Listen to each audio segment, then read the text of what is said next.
So you would know that I take great pride in this platform that has existed for 4 years this week and over 900 episodes.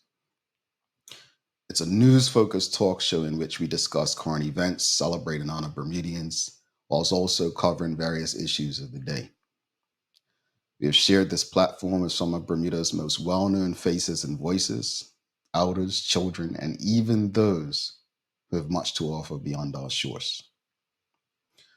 No matter how controversial some discussions may seem, we never stray too far away from our purpose, which is to improve our community one conversation at a time. In life, it's so important to never stop learning. After all, none of us will ever likely know it all. Lessons come in so many forms, sometimes in the most unexpected ways. But I want to get a bit personal real quickly. We live in a society in which we form opinions based on what we know. There are many people whose only knowledge of me is what they've been told by others, what they've seen on social media, or what I've said on this show.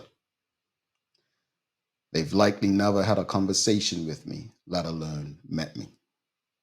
However, their opinions are formed, wait for it, based on what they believe they know about me, not necessarily facts. My esteemed colleague Teo Dill used to always say, quote, "We're all hypocrites. Some of us just don't know that we are," end quote. That's a big problem because we become so comfortable in our hypocrisy that we call others out about not having facts, yet develop most of our daily opinions based on our emotions and feelings over facts. But let's get back to learning, because our opinions and perspectives, which we allow to shape our realities, they're not always based on facts. However, as long as we have life, we have an opportunity to learn and or educate. We can get upset about something that's said about us and look for sympathy, or we can simply choose to educate. And by educating one, you have the opportunity to educate many on whatever the topic of the day is. Now, let me address my position on diversity, equity, and inclusion. Those who know me will understand that I believe in Black empowerment first and foremost.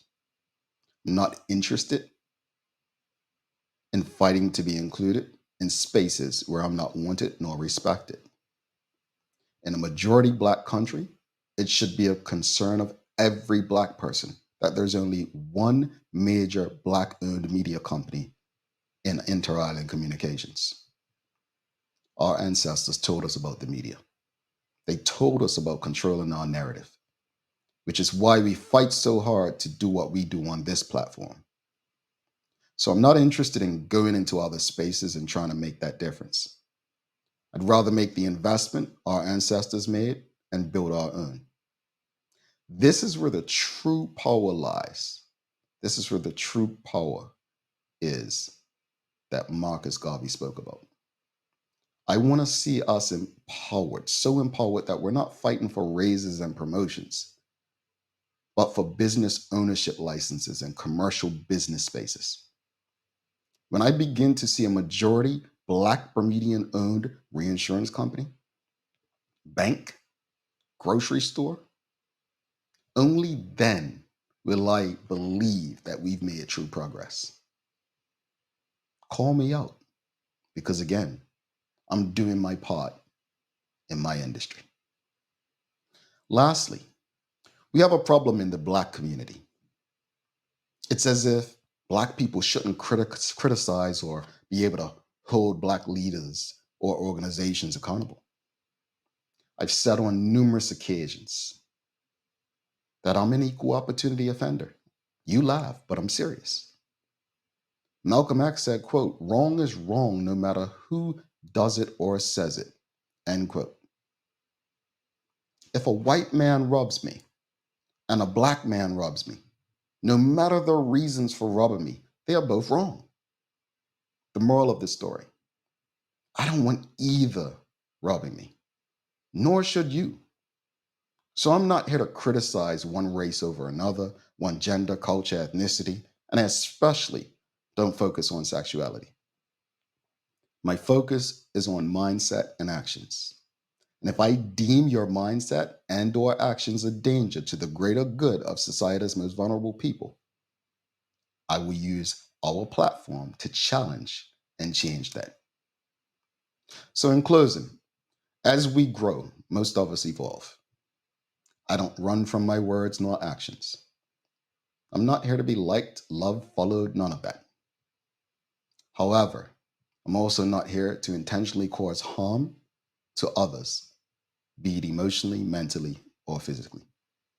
In this social media age, it's easy, so easy to get caught up in the hype and allow people to make us believe things that aren't true or right.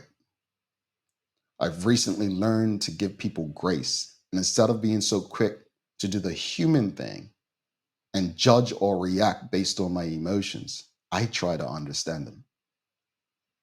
Through understanding is an opportunity. That opportunity could be the one that changes all of our fortunes for the better.